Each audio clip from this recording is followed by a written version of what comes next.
Charlie Parsons for Boxing Social in association with William Hill and Empire Fight Store. It is a glorious, glorious day here in Brentwood, Essex. I have had a very random day. I was in Rainham earlier, was meant to go to the Matchroom gym, but ended up in Rainham with Johnny Fisher and the boys, and then sat in Romford car park for a couple of hours, and now I find myself with the sun beaming down on me in your back garden, Eduardo. How are we? I just want to let every major media outlet know, who I've ignored today, but just been very busy, that Peter Parsons phoned up and said, I'm in Brentwood, can I come? I said, look, I'm probably not going to be available till later. That's all right, I'll be here anytime you want. And then all of a sudden, just get a DM to go, I'm outside the front. Go outside the front of the offices. He's sitting outside the gates. Whose car was that? Who was even that person who dropped? Shout out Lewis Hart, who drove all the way from Gillingham to give me a camera battery because my one collapsed a few hours ago. Who is he? He works for Boxing Social. All right, shout out to Lewis Hart. I mean, you just basically planted yourself outside the HQ to get 20 minutes with me.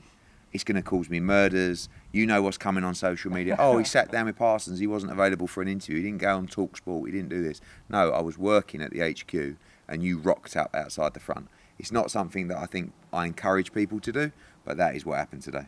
The funny thing is, a lot of people will take that for absolute gospel. Pretty much that is what happened. You messaged me saying, are you around today? I said, look, I've got meetings, maybe later on, you know, we might be able to do something quickly. And then basically next thing, you've just arrived. You're just sitting outside in a car like a competition. Now you're sitting in HQ, the home of Fight Camp, the home of Matchroom Sport, the home of Matchroom Boxing. You're sitting here like a competition winner. It's unbelievable. I think some of the industry see me as a bit of a competition winner, to be honest. You've absolutely blagged life. I mean, you've popped out of nowhere. As I always said, fairly limited, a little bit cheeky, people like you, then you went arrogant. Now people don't like you. People think you're infiltrating the media. People think that I've, brought you onto the team to get messaging across. And yeah, so we can't win, but we're here. The sun is shining. Life is good. The sun is shining so much that the infamous Pink Stoney, which happened to be in line with everything, had to go. And you're in the ice cream Vandy, the pink hat with the honestly, Parsons, like, I don't think you dressed that bad. But that chain is awful. And you tell me it's real, right? It is. But it doesn't look like it literally looks like it could be out of a Christmas cracker. It's awful. If there's any big jewellers out there, can we make Parsons a chain? Nice pendant. Everyone's got their logo or whatever. What about the D&G one? No, but the D&G one's too classy for you.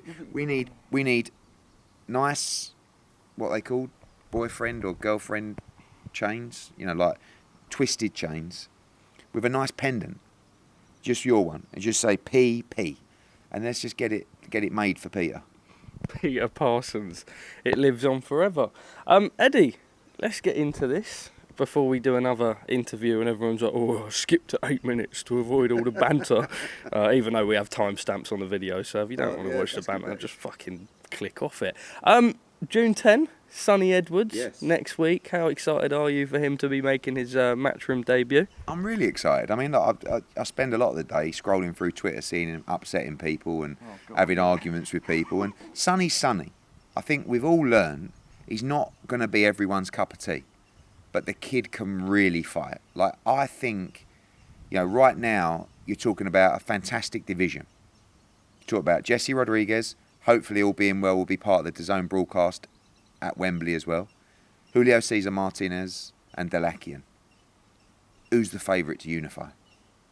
You put Sonny Edwards right up there. And this kid has so much belief in himself and his ability. He's going to be really difficult to beat. And I like working with people. I like working with people that make noise. And I like working with people that, create headlines. I love working with great fighters. Because when you put him in a fight, you think, I think he can beat him. I think he can beat them all. And Sonny might be that guy. So, love him, hate him, but a British fighter that can actually rule the world. And I love that.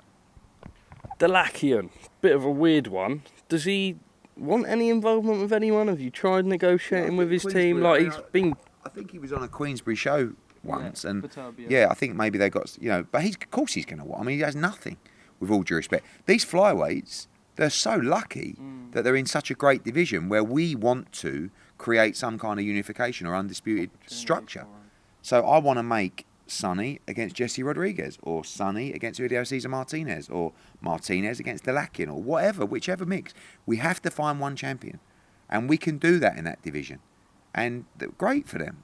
Historically, the flyweight division wasn't a glamour division, wasn't a division where you're going to get hundreds of thousands or 7 feet or whatever it's going to be to become undisputed. And now they're lucky enough to be in that mix with so many great fighters. A little run through of next week's card, please. Also, the return of Johnny Fisher. I think he takes on his first pro southpaw opponent. Something that I was speaking to him about today is technically he could go 20 and 30 and 0 and just pick up all these sorts of wins against low-level guys, but he doesn't want to do it like that. Despite the lack of amateur pedigree, he's happy to sort of move at the right pace, but he's happy to keep himself progressing. Yeah, I mean, it's a World Championship triple header. Nina Hughes defending her world title, which is a great story. It's a good domestic fight. I tell you, it's a great fight is Chev Clark against Jameson. Really good fight, final eliminator for the British Cruiserweight title. That is a really tough fight for Chev. I mean, Jameson's team, when I saw him in Dublin, said, I'm telling you now, our man wins that fight. I disagree. I think Chev Clark is a danger man. I think he's a fantastic fighter. And I believe he's going to win that fight and position himself to fight for the Lonsdale belt.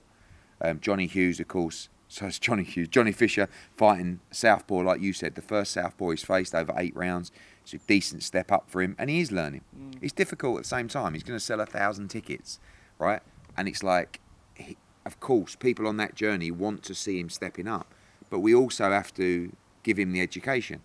And this is his last 8-rounder before he moves into 10-round championship fights. So you're about to see him, really start to be thrown in the deep end later on this year. And that's exciting. I love Ellie Scotney against Shanika Johnson. I mean, this is a fantastic World Championship fight. Ellie Scotney, we all know about the controversy of not being on the Dublin card. We all know that Shane McGuigan just added another world champion to the stable in Chris Billam-Smith in a great performance. Now it's Ellie Scotney's turn. She was going to be on first because Adam Azim was going the same night. They've pulled that show to delay it. And now Ellie Scotney gets a nice late slot on the card. And a really good fight. Shanika Johnson is super tough. It's not an easy fight. And I believe Ellie Scotney is pound for pound a top female fighter. And that's a brilliant fight. And then Sonny Edwards against Campos. 2 undefeated fighters for the world title. It's going to be a great fight. George Liddard on the card as well. Muhammad Ali, great young fighter in his second fight as well. And, it's a really good card in London. Eddie, on the... Shannon Ryan as well. The new latest signing, another fantastic undefeated talent. So it's a really good card in London. World Championship triple header, and 8 days to go? 9 days to go? 9 days out. You mentioned that Boxer changed their Azim date to... Oh, the camera's having focus issues all over the gaff. We're still rolling. I'm just... Boxing Social viewers get to listen to my voice. Well, it's real, isn't it? I mean, a little bit of unprofessionalism, but you're showing people that effectively you are learning on the job. What did you make of them moving Adam Azim's fight date the following week? Honestly, didn't even know they did. And then someone said about Ellie Scotney can go later now. I said, and once they confirmed it's great, because Ellie Scotney was going to go at 7 o'clock, and it's a really good fight, like a top fight, that is, World Championship fight, and it deserved to go later on the card, and now it can. So I was pleased about that. I think they just moved it a week, did they? Still at York Hall. And so great. Eddie, Frank Warren's come out and done a few interviews today. I'm just going to read you some quotes if you don't mind, and then I suppose dissect those. George met with 258 yesterday. His team said they're going to wait for Saudi. They're going to fight in August, but they don't want to fight Tyson. AJ has done an interview a month or so ago where he said he's in it for the money. And for them, it seems the money is in Saudi. They're waiting for that... they're waiting for that fight over there. Tyson has made it clear he wants to fight the best and he wants to fight in the UK. Why can't he fight Tyson in September and then fight in Saudi afterwards? If he takes the fight against Wilder and Wilder knocks him out, the Fury fight is dead. Yeah, I don't know. I mean, firstly, nothing's changed from the interviews that we gave you in Manchester. There's been various conversations. As I've said, we're not deviating from our plan. Our plan is to fight August the 12th and then December. We've been negotiating and planning that for a long time. Obviously, the December fight is a huge fight. It's incredibly lucrative for AJ. It's one of the biggest fights in boxing. We don't feel comfortable, Anthony doesn't feel comfortable in changing those two fight plans, scrapping them in the hope of making a Tyson Fury fight. We're very far down the line on those plans. As I said last week, if those plans do not materialise, we have absolutely no problem going into a Tyson Fury fight in September. When Frank Warren says, why don't you just fight Tyson Fury in September and then Deontay Wilder in December? Come on, let's be honest. When have you ever turned around a fight like that in 3 months where you're an underdog in one fight, an underdog in, maybe a betting underdog in the other fight, and come on, it's ridiculous. So I don't know whether this is a bit of PR from Queensbury or whatever it is, but nothing's changed. Whenever they come out and give me, AJ's turned down the fight again from Tyson Fury. Come on, everyone's wiser than that now. You've only got to look at the comments on social media. Last week he was fighting 4 different people. Tyson Fury's really in no man's land. And the reason he's in no man's land is because he wants massive money for a big fight. And if he's not fighting AJ and he's not fighting Usyk, which he's not at the moment, who's he going to fight?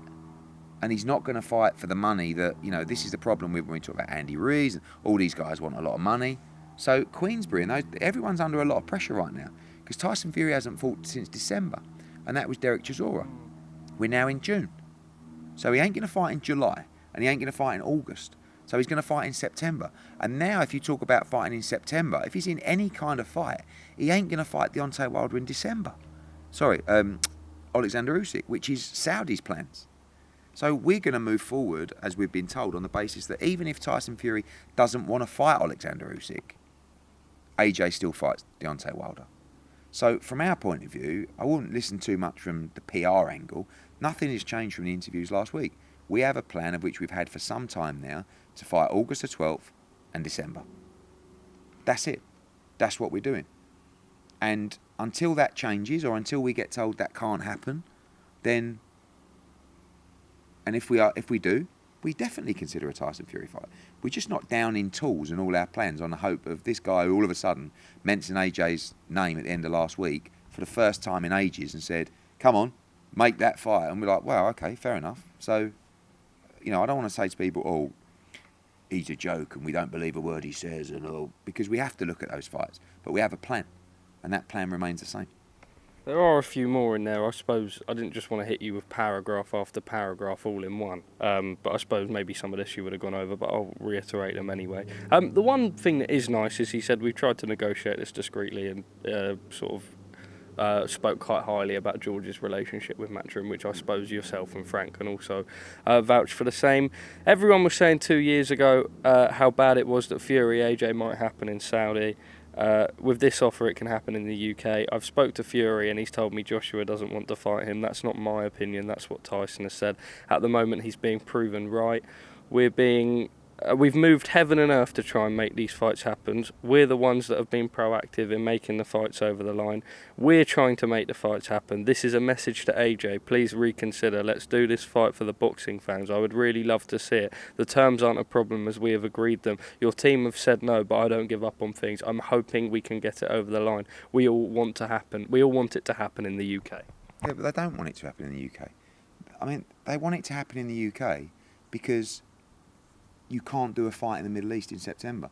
People have just got a lot. I think people have got to be a little bit more honest. This whole thing about we're doing this because we want to make it happen in the UK. No, you asked for 120 million or whatever it was from Saudi. They said no. Then you went back and said, oh, actually, we'll take whatever it was. And this isn't a pop at Frank, by the way. This is Tyson. And now you're left with, you're holding your that.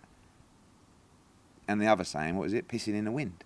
Saying, well, you got no choice but to go in the UK in September. Do you honestly think that if there was 3 times the money to do this fight in the Middle East, there would even be a conversation? I'm just keeping it real. The reality is, when he says the money's there, it's not. It's a split of revenue. At the moment, to give you an example, AJ would probably make half the money to make the Tyson Fury fight over the Deontay Wilder fight. So, and it is, but it's not just about the money. That's what we've had the conversations with. That's what he has confirmed to Saudi. He's ready to accept that fight. So we're exploring that. And it is great that, I mean, myself and George had an agreement that we wouldn't talk about this. And Tyson Fury came out and posted it. So it kind of fucked the whole thing. So I'm not saying people don't want the fight to happen in the UK. But the reason this fight is being discussed for the UK is because it's in September and Saudi are planning for a December fight. And that December fight is with Anthony Joshua. And AJ wants to fight in August. Of course, he would like that, by the way. One of these reasons is we decided as a team that he would like that fight before Deontay Wilder. And I put Tyson Fury in that same bracket as well. So I would prefer he has another fight under Derek James before he goes into those fights. Would he go straight into it? Yes. But our preference is to have the 2 fights over that period and box 3 times this year. The one thing positive that we can take out of it, is it fair to say that your relationship with George Warren is very amicable, and as opposed to the sort of back and forth that you've had with Queensberry for so long, sort of nice to be in this position now? Yeah, it is. And, I don't know George personally. Seems like a very nice bloke. Seems honest to me. Haven't worked in depth. Seems sensible. The one thing that I think George possesses is I don't think I'm sure he has an ego, but his ego's not monstrous. It's not out of control. He wants to do business, right? And I think that's a good thing. You have to understand, Parsons, that Frank Warren and my dad, although get on, really, I think socially, I don't go out, but they were rivals, right? So when I came into the sport, I ruffled a lot of feathers and I pissed people off, and I wanted to win. It meant a lot to me personally, and it meant a lot to me as a family. I grew up watching that rivalry. Do you understand? I would see my old man lose his temper, get angry, show fall for all the things that I'm experiencing now. So there's got that history. I don't think George comes necessarily with that same mindset. I'm probably not always the easiest person to deal with. I think I've matured a lot. I think I've chilled out a lot. I don't care about things in the same way, in a personal level. Do you know what I mean? And I think every time I have a conversation with George, it's sensible. I don't know if he likes me. Doesn't matter. But there's an open line of communication. And we did the John Ryder, Zach Parker deal. We did the Zile Zhang, Joe Joyce deal. We had to be involved with that. We are talking about AJ against Fury. The other day we talked about Fabio Wardley against David Adelaide. But it doesn't always mean we get deals made, but it gives us a great chance. I mean, it's quite bizarre still that I've never really spoke to Frank Warren. Only once on the phone, I think, but never, since I've been promoting boxing, which is 12, 13 years now, never spoke to him once about a fight. Mad, isn't it? Weird. Never in the same room either, I bet. Have you ever met him? I have, I think. I think I walked past a restaurant and he was outside once. It was really bizarre. Just closed a big deal with Sky, and he was sitting outside a restaurant, and I walked down the street and he was on the phone. And we both sort of went, "What?" That was it. And walked off. I suppose that's the... Yeah, I don't know. Look, I think I think you change your perception of life over the years, and I'm a lot more chilled out than I was. I still want to win. I still want to do better shows than Queensberry. I still want to have a better schedule than BT. But I also, and that's what I always say about Bob Arum, in all honesty. Like, the geezer is absolutely on another planet, but he'll slag you off, right? He will put you down. He will talk about you like you're a piece of shit. But he will still phone you up that night and go, "Eddie, how are you? Listen, we got to do this fight." And I quite respect that. You wouldn't want to really, it's not someone you'd want necessarily to be in your life, but at the same time, at least, it's like stuff with O'Hara the other day. It means nothing. Like, the minute it becomes personal, you need that personal motivation to win. But the minute something starts getting in the way of making logical decisions, and again, I go back to randomly. Terry Harper, Natasha Jonas, same thing. You end up making bad decisions. You end up costing yourself. You end up costing other people opportunities because something that's personal to you that actually don't mean a row of beans. Not worth it in terms of sacrificing business decisions. No, but also not worth it in life. Yeah. So what? We all get personal sometimes because we care. You know, Natasha Jonas boxed Terry Harper here. She thought she won. It was a draw, right? She thought she didn't get any opportunities. I gave her the undisputed fight straight after against Katie Taylor. But they wanted that rematch. They felt they deserved the rematch. It never got made. Steffi said something on social media. I may have said something. So next thing, Joe Gallagher and Steffi are going at it. Natasha doesn't think I've done the right job. But really, what we should all be doing is sitting down and going, it's gone really well, isn't it? Like, look at you now. You're unified. You're world champion. You're all making great money. Got a chance for legacy. Joe, you want to be a part of that, don't you? You want to see Natasha become undisputed? Steffi, you're desperate for the fight. You know? But it's, you know, I'm still learning. Learning about the game, learning how to deal with people. But, you know, I feel like I'm definitely not Bob Arum, but I'm definitely capable of the same thing. If people talk to me like shit, if people say this, people, you know, no, not really. No, just chilled. Okay, I get it all day. I'm loving the energy today, by the way. I feel like you've just done a yoga session or something. Very peaceful and tranquil. I'm here. You have to understand. What's that? The chopper? Cargo bobs. Oh, is it? I grew up here, thankfully, blessedly, if that's even a word. So this is my calm place. But this is also, you know, we're a family business. So I'm not going to roll over. But at the same time, you know, it's a bit like my dad. My dad's a lot more, he takes things to heart a lot more, my old man. I said to him the other day, that's one of your weaknesses, I reckon. Because we were talking about the O'Hara Davis interview.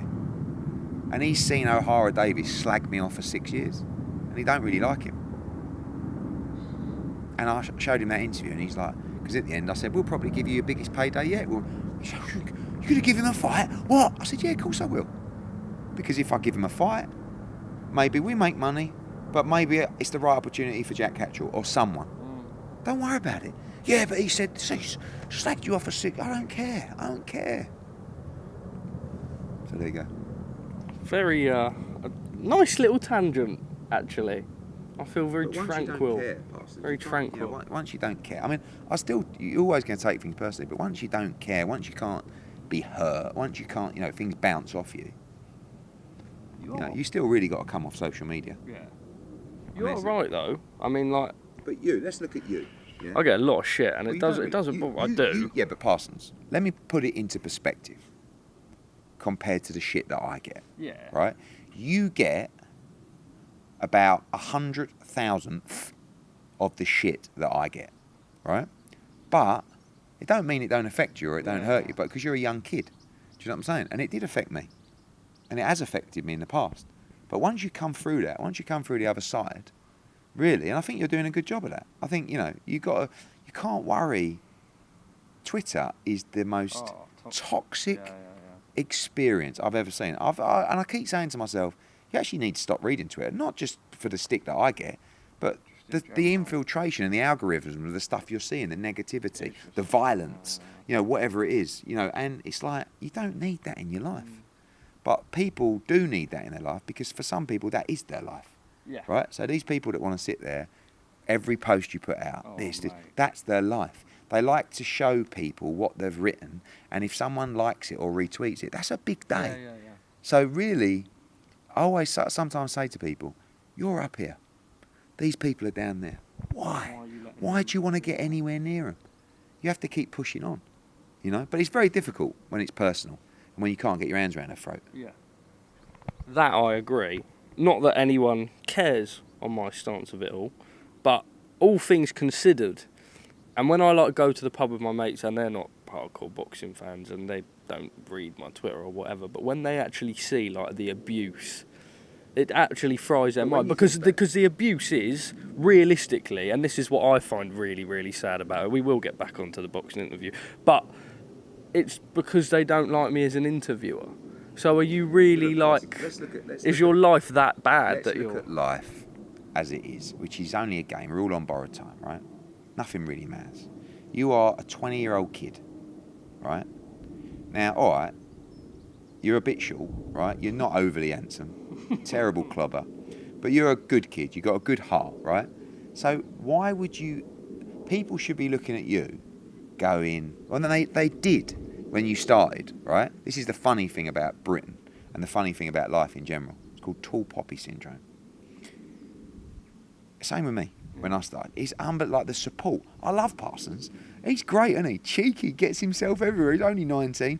Now all of a sudden, you're just part of the system, and you're a joke. You know, while you get. I know, but it's like, why wouldn't someone look at someone like you and go, fucking hell, fair play. He's living the dream.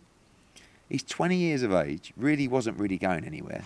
Somehow found himself in this job, travelling the world, getting into all these interviews, working in boxing. I'm really happy for him. But that's the problem. That's the thing people struggle with. And that is a problem with this country in general. And that's something I hate about this country. Like, same with AJ. Same with AJ, but same with anyone. I mean, really, when you talk about playing tennis, if you can't win Wimbledon, but you can make the semi-finals, you're a national hero. You start winning Wimbledon, I don't really like him. He's Scottish anyway. Do you know what I mean? Yeah. But really, you've got to be happy for people. People should be happy for you. You're living a dream. Appreciate that, Eddie. That I am. Back onto sort of what I'm actually here for, away from the tangent. Although I could do this for hours, although I know I can't sit here forever as much as I would like to. Fury's come out and called AJ a proper pussy boy. I was just lately? Yeah, literally about an hour ago. Okay. Proper pussy boy. Usyk is a pussy. AJ is a pussy. Ha ha ha ha. I mean, really, look, the thing is with Tyson Fury, he's never going to take any advice, is he? So someone from the marketing team or PR team's never going to go, you're having a bit of a mare at the moment. Like, your credibility's not in a great place. Read the comments on your posts, yeah? Because that's generally how you get the gist of what people are feeling. You're really, like, and I don't know how this is going to play out, but people right now, like AJ and like Usyk, are probably looking at Tyson Fury going, I'm not actually sure where you go from here. Because you pissed off Alexander Usyk to a point where he thinks you're a time waster. So he's going to crack on fighting Dubois. AJ doesn't really believe a word you're saying. He's got plans for 2 fights that he thinks are cemented and locked, which he's training for now in Dallas. Why do I want to let this geezer, who's just a messer, ruin my plans? So what's Tyson Fury going to do? What's his options? He wants to fight in September. Who can you fight in September that will pay you the money that you will only step in the ring for? And the answer is, I don't know. And I'm not sure what's going to happen. So maybe he goes back to Saudi and says, actually, that December fight, I'll take that. But then he has to have a year out before he fights Alexander Usyk. He ain't confident about fighting Alexander Usyk. I don't care what you say. He thinks he wins, I'm sure. But he knows. Tyson Fury has got a very smart boxing brain. He knows how good Alexander Usyk is. And he will fight him for the right money. But will he go into that fight having a year out? I'm not so sure. It's going to be very interesting to see how this plays out. Edward, am I right in saying that the O2 is booked for August 12th? We have the O2 held for that date, yes. It doesn't mean... Look, we want to make AJ against Dillian Whyte. That's the fight we want to make for August 12th. We still have to close that deal. And we're not there yet at all. So we have other opponents in mind, but we would like to fight Dillian Whyte. We're also looking at stadiums for that fight, but we do have the O2 booked for August 12th. The reason I asked, and this is actually something I had a conversation with a guy on the train today, is, and I think you spoke about it a couple of months back, where Dana White, the reason why he won't operate in stadiums or is reluctant to operate in stadiums, operating costs, etc., and then you're able to do a more exclusive feel with higher ticket prices at the O2 Arena. For you, is that something that sort of makes logistical sense, and is that sort of, maybe is that the route we're going down? No, I always choose stadium over arena. I think it's an unbelievable spectacle. But I see it, it's a huge operation, it's a huge cost, but it's also a great spectacle. It's a great night, and the O2 is a fantastic arena. And there was a similar situation with Katie Taylor recently. It's the biggest grossing gate in the history of the Free Arena, that fight. And you can, like if we did AJ against Dillian Whyte at the O2, the gate is going to be huge. You'll break all records there. And when you look at you're looking at £1 million more to do the fight outdoors. But it's great to do the fight outdoors. And I love doing stadium shows. Andy Ruiz has asked for 20 million. I don't believe that. He said he didn't. I don't believe. There's no way Andy Ruiz asked for 20 million for that fight. But, I believe that's what Tyson Fury said. And of course, people you talk to, advisors, lawyers, whatever, I don't know what said. He takes a load less for that fight. So, but when you look at the rankings, if you're playing matchmaker now for Tyson Fury, and say AJ fights Dillian Whyte and Wilder, and Usyk fights Dubois, I'll tell you, if he wants, he can fight Filip Hrgović. If he's looking for an opponent, if we got the Filip Hrgović fight, Tyson Fury's smart. He don't want a risky fight. When he talked before Joe Joyce got beat, he kept saying, "Yeah, and when I fought this and when I fought Usyk, you can get it, Joyce," because he didn't really fancy the Joyce fight. I know he thinks he can win the fight, but he'll only take those dangerous fights if the money's massive. So there you go. If you're looking for an opponent, what about Filip Hrgović? He's mandatory for the IBF. He will say, "Oh, no one's ever heard of Filip Hrgović. I'm not fighting him." But there'll always be a line. Just lastly, well, actually not lastly on the heavyweights, but just on this whole sort of top tier section. If Dillian Whyte and August the 12th is the date for Anthony Joshua, how soon do you need to get the Saudi deal finalised? Because obviously you have to work backwards, right? Yeah, we're in the process of that. We've been talking to Saudi this week and last week, and we'll continue to do that. They do have to move at some kind of pace, but we've been there before. When they tell us something's going to happen, don't forget, we're the only one that's done fights in Saudi in the heavyweight division or of any championship status. And we've been guaranteed and assured this fight is happening. So, we still need to finalise paperwork, and that needs to happen soon, because that also affects our decision for August 12th. I think it's very risky to go Dillian Whyte and Deontay Wilder. But that's what the team want, and that's what we'll... Yeah, of course. But listen, in an ideal world, we go Dillian Whyte, Deontay Wilder, Tyson Fury. But Frank's right. He could lose a fight against Dillian. It's a real fight, though. So's the Wilder fight. You can't criticise AJ for taking the Wilder fight. It's a lot more of a dangerous fight than Tyson Fury. I'm not saying it's a trickier fight. I'm not saying it's an easier fight, a tougher fight. I'm just saying it's a dangerous fight and no belt. Could we see Joshua Wilder announced before Joshua Whyte, or Joshua question mark? Listen, in the world we live in, I think you'd hear that terms were agreed, but everything would be dependent on the August fight, and that's the danger. All right, away from this crop, Fabio Wardley, I believe, will headline July 29. Not confirmed, but there's a strong possibility of that. Spoke to his guys today. We're looking for, it looks like a double header of Fabio Wardley and Felix Cash against Amo Williams, and a lot more. Looking at potential venues for that fight, looking at potential opponents. Again, spoke to George Warren. I believe the board will order in the next month Adelaide against Wardley for the title. Great fight.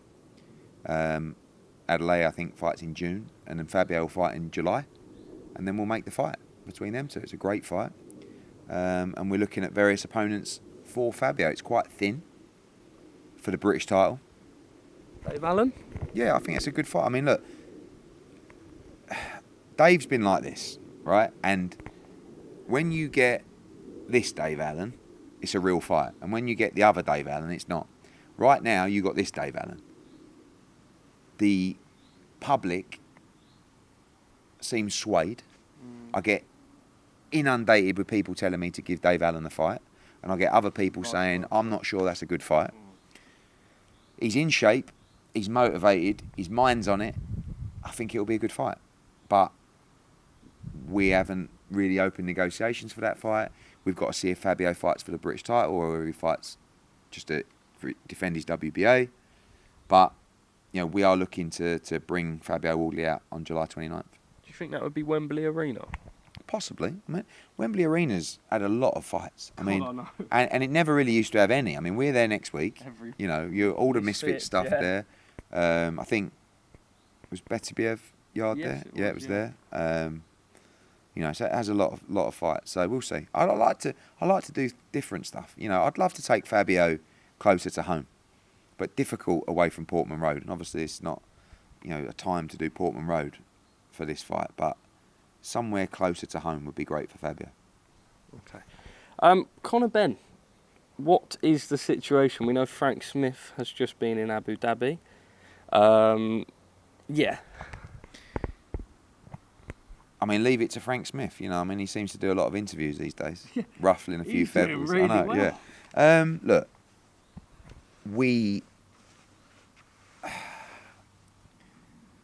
I think we're very close to making that fight.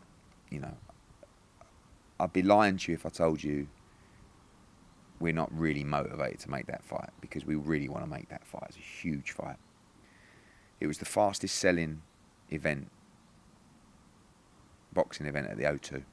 It was the highest grossing gate at the O2 of all time. And it's massive. Eubank wants the fight. Conor Benn wants the fight. Wouldn't say I'm not involved in the fight, but Frank Smith is leading the way on that one. I will do whatever deals need to be done behind the scenes. I will pop up at any meetings that need to get anything over the line. But I believe that fight will happen. When? That's the key. But it's the fight to make. Do you have a rough idea of when? Could be August, could be September, could be December. Yeah. But it doesn't have to be in Abu Dhabi. Could be Is that not the front runner? If there's a lot going on with UKAD right now, so let those teams go through that process. I would love this fight to happen in the UK, but Abu Dhabi also know this is a massive fight, and you're going to sell out the Etihad. You're going to have huge numbers of British fight fans flying over for that fight, and we shall see. Just on UKAD as a whole, I know the British Boxing Board of Control have no real say with anything, and Conor doesn't actually have a licence with them, so even if he does, it wouldn't sort of strictly matter. But where is the UKAD situation? Do you know? Just between the teams. I mean, look, I'm not involved with it. I haven't been involved with one part of it. Conor's legal team are speaking directly to UKAD. See where they get to. Okay. Conor also put something out that Jaron boots Ennis. Realistic? He wants the biggest fight. I rate Ennis as one of the top 147 pounders in the world. But I think Conor's also a world-class elite 147 pounder. It's a hell of a fight. It's not one that I'd pick, if I'm being honest. No. Even though I get criticised apparently now for my matchmaking. Teddy Atlas the other day said I'm making fights that are too hard for our fighters. Fucking hell. I don't know what you're supposed to do. You make a shit fight and everyone moans at you. You make a tough fight and it's bad matchmaking. Boots Ennis he wants the Crawford Spence winner, Conor Benn. But one thing I'll tell you is Conor Benn is one of the biggest names in the sport right now. Wrong, right, whatever you know it, the numbers. And he's going to be in a massive fight. It's just tough for him treading water. It's been a year since that fight was made. And it will be a year, if we make it, since the first date, probably. So he hasn't boxed for over a year, Conor Benn. So he's desperate to get back in there. But he's in a good place and he knows that the end is near. That was my next point, actually. Is it a concern? Ring rust is obviously a real thing. Throwing him straight back into a big fight like that as opposed to giving him... I know he doesn't want an easier touch, but obviously you put a lot of money into a guy, promoting a guy, etc. Is it sensible to throw him straight in or maybe give him a little bit of a nicer touch first? I think that... he wants the biggest fight. This kid stays in the gym all the time. He's sparring in countries all over the world. He's ready to fight, and he's ready to fight at elite level. Okay. Leigh Wood has been ordered to fight Kholmatov. I don't know if that's actually how you pronounce it. Kholmatov. Step aside. Do you take the fight? I know Leigh doesn't want to lose a belt, but it's not a great sell, is it? Wood. It's a tough fight. Kholmatov's a good, dangerous fight. He's unproven in many ways. But he's a talent. Everyone knows he's a talent. I'm not saying it's a nothing fight, but no one's ever heard of Kholmatov. we can't use that as an excuse, because that's what you do when you don't want to fight someone. Do you know what I mean? Philip Hergovic, no one's ever heard of him. Shut up. He's mandatory. So we have to deal with it, and if we have to fight him, we have to fight him. We've had various communications from different people claiming to represent Kholmatov, which is a mess. And a fake so we'll have to see what happens there. Is there a deal to be done where Joshua... Look, we want to make Wood Warrington, and we want to make it at the City Ground. So if there's a deal to be done, and there's another young gentleman who seems to get the ump because I don't mention him enough, and that's young Raymond Ford, who's number 2 with the WBA. So if that belt becomes vacant, it's Kholmatov against Raymond Ford. And let me tell you something now. Raymond Ford, I put my house on beating Kholmatov. Styles make fights. That kid is a special fighter. So, let's see what happens. But my ambition is to make Wood Warrington at the City Ground in September. Belt or no belt? Yes, but always for belt if you can. Okay. Okolie dispute resolved. Much you can say? Not really. Look, we took action. He decided to settle. I think it's good to get it over with.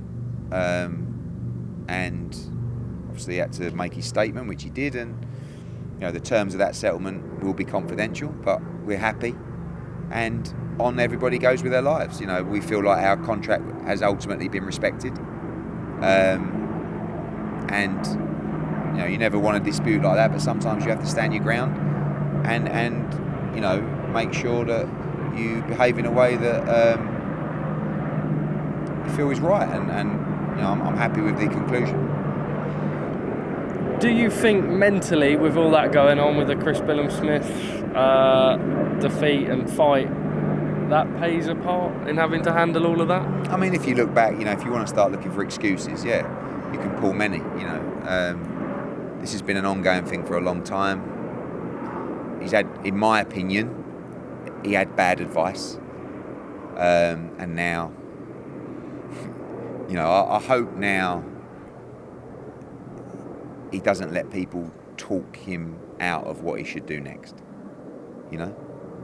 Ultimately, he should be a favourite in a Chris Billam-Smith fight. He went into Chris Billam-Smith's backyard.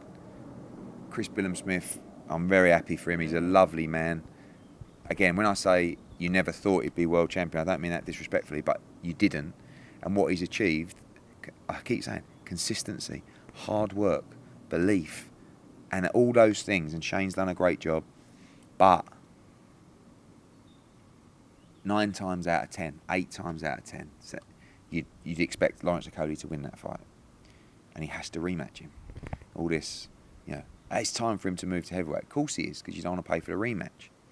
But I just hope Lawrence can just, he's smart enough to not listen to, he got bad advice kills careers. And I just hope that, I'd like to see him try and get his belt back. And I think that should be his drive now, his motivator. But I'm very pleased for Chris as well. Dmitry Bivol. I believe the date that you've gone for Alicia Baumgartner, you were going to hope to get Bivol out. When do you believe? No, we want to make Bivol against Canelo. I mean, I saw the stuff all around, the internet, and we haven't made an official offer to Canelo Alvarez for Dmitry Bivol. We're still negotiating that fight with Bivol and DAZN, and then we present to Canelo shortly. So that would be in September, that fight, and that's still the fight that we want to make, still the fight we've been instructed to make. So, that could be his next fight. If he doesn't fight Canelo, I think he fights in August. On the topic of light heavyweights, looks like Joshua Buatsi will fight Dan Azeez. Your thoughts? I mean, I don't think it's a bad fight. It's just, it's the second fight now of, you box Craig Richards, you're supposed to fight Dmitry Bivol, then you fight Stepien, and then you fight Dan Azeez. Dan Azeez, fun fighter. He's British champion. He's a good fighter. And I don't mind the fight, I think, but I don't really get it, to be honest with you. But I still think it'll be a good fight. But you've been there, and now you're coming back. But maybe they feel like that's the fight they need. But I wish them all the best.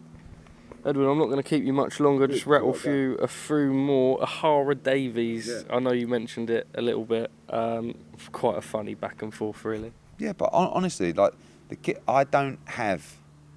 He has slagged me off for 6 years, right? And I honestly don't. Like I weren't fired up, but I did want to get it off my chest a little bit.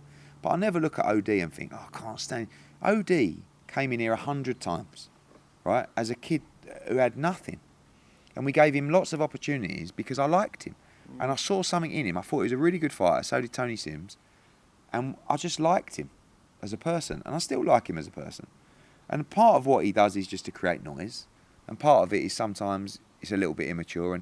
But the past is the past. It's over. Move on. You're in a great position. I hope that he makes as much money as possible. I hope he fights for the world title. I hope he can buy himself a nice house. I hope he lives a great life. So, and he's in a great position. He's been ordered to fight Romero. I argued about Sam Jones. Sam Jones said, Romero will vacate. Romero won't vacate for O'Hara Davies. They're not going to rate O'Hara Davies, but OD can beat Rolly Romero. And if he don't fight him, we'll fight him with Jack Catterall, whether for the interim or the full world title. So OD's in a great spot, and if he keeps his head on, he could become world champion. Who knows? Benavidez' team supposedly are putting a $50 million offer into Canelo. I know you've said you're happy, not happy, but if Canelo wants to go elsewhere and then come back working with Matchroom, like he done with a plant fight, etc. What's your mind? $50 million? I don't know. I mean, I don't know anything about the offer because obviously it wasn't made to us. It's a big fight. Obviously, I know what I paid him to fight Golovkin. It's a lot more than that.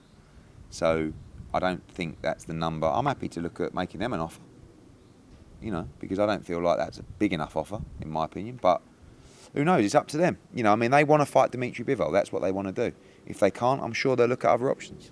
Is Canelo versus McGregor in any shape of the world ever realistic? I nearly reached out to Eddie Reynoso and Sal about it. And Dana Whyte. What would their response be? I don't know. Listen, if the money's there, I'm sure.